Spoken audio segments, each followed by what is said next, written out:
Good morning all of you. Ambitious stenographer YouTube channel में आप सबों को जोहार। आज हम लोग स्वर पढ़ेंगे। हिंदी स्वरलिपि में स्वर 12 होते हैं और स्वर को परिभाषित करने के लिए हम लोग एक बिंदी और एक डैश से परिभाषित करते हैं। इसी में ही एक गढ़ा और एक मोटा और एक पतला मतलब हल्का करके हम लोग स्वर को परिभाषित करते हैं।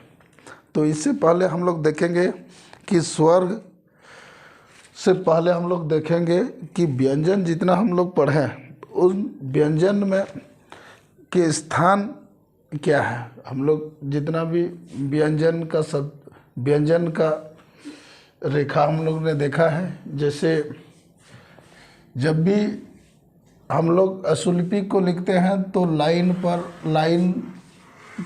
में ही होना चाहिए, क्योंकि स्वरलिपि लिखने की जो विधि है वो लाइन रहना बहुत ज़रूरी है। इसलिए बिना लाइन से स्वरलिपि को नहीं लिखा जा सकता है। इसलिए हम लोग इस तरह का लाइन हम लोग खींचते हैं। जैसे प वर्ग, ई वट्टा वर्ग, इच्चा वर्ग, म, न, र, ल, स, ये भी साहिब पढ़ते हैं।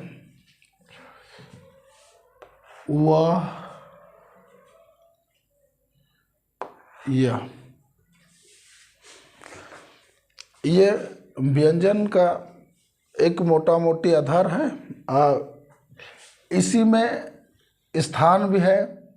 जैसे जहाँ से हम लोग शुरू करते हैं वहाँ को पहला स्थान बोलते हैं, बीच का जो स्थान है इसको दूसरा बोलते हैं, और जो जहाँ अंत करते हैं, रेखा को अंत करते हैं, वहाँ तीसरा स्थान होता है। उसी तरह से पहले भी वैसे ही लगता है और बाद में भी वैसे ही। जहाँ से हम लोग शुरू करते हैं वहाँ को पहला, और जहाँ बीच होता है वहाँ दूसरा स्थान, और लास्ट जो जहाँ अंत करते हैं वहाँ तीसरा स्थान बोलते हैं। उसी तरह सब में वैसे ही लगेगा। First second third, first second third, first second third, first second third. म में पहला स्थान को ऊपर माना जाता है और दूसरा स्थान मतलब बाद वाला को नीचे कहा जाता है। इसलिए ये ऊपर first second third, first second third. न में भी first second third, first second third. उसी तरह र में भी फर्स्ट, नीचे से first second third, first second third. ल में भी नीचे से ही जहाँ से शुरू करते हैं, इसलिए first second third, first second third.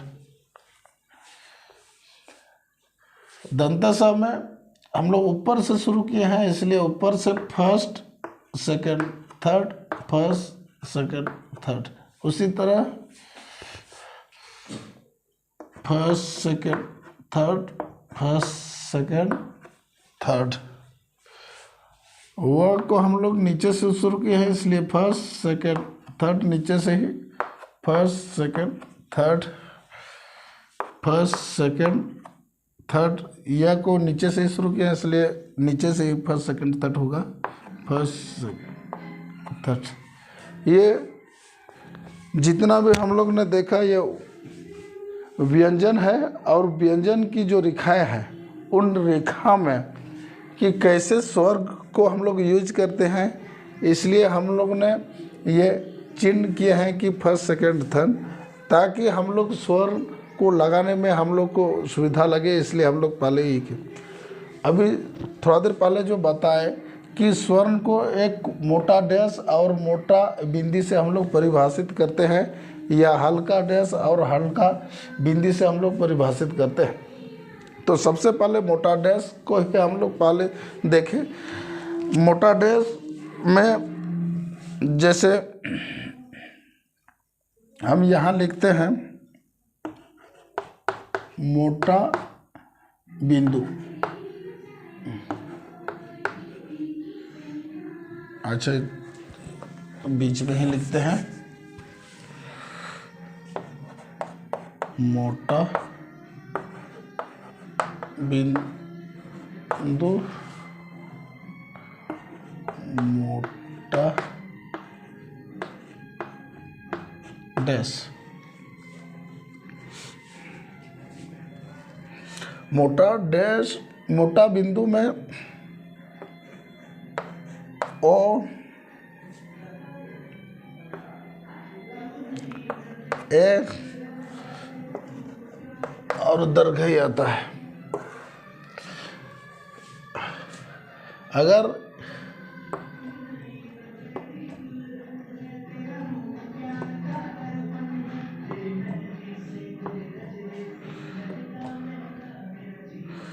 ये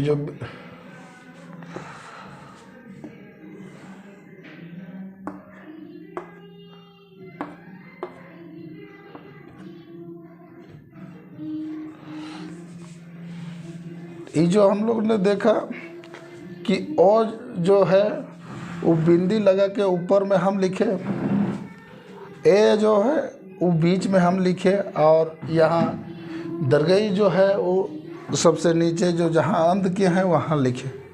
उसी तरह जो मोटा डैश में जो पहला अक्षर में लिखे वो वहाँ नहीं, आ ओ ओह।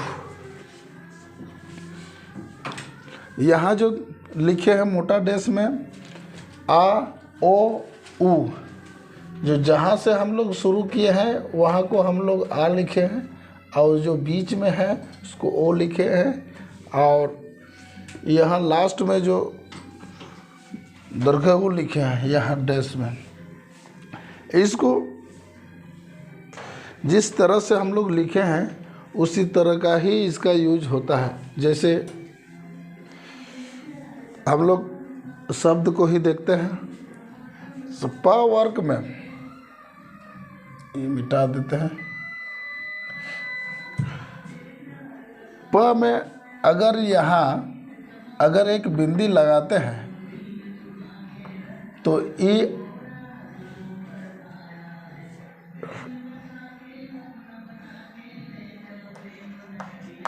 अप हो जाता है।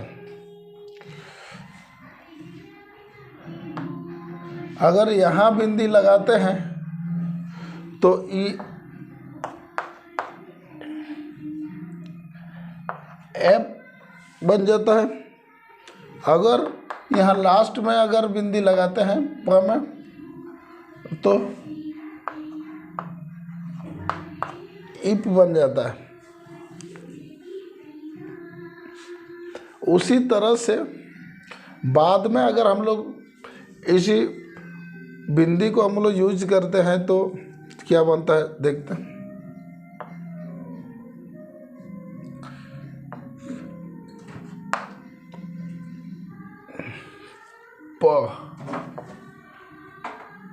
प ही बनता है। इसके बाद यहाँ बिंदी लगाते हैं तो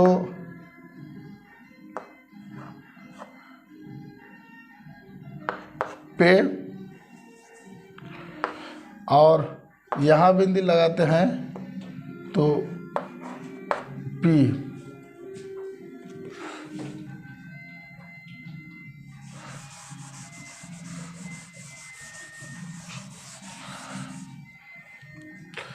उसी तरह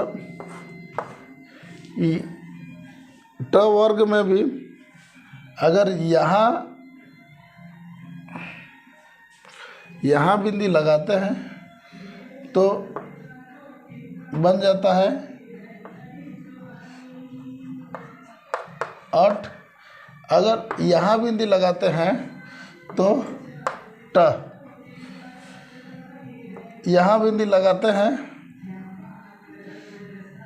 तो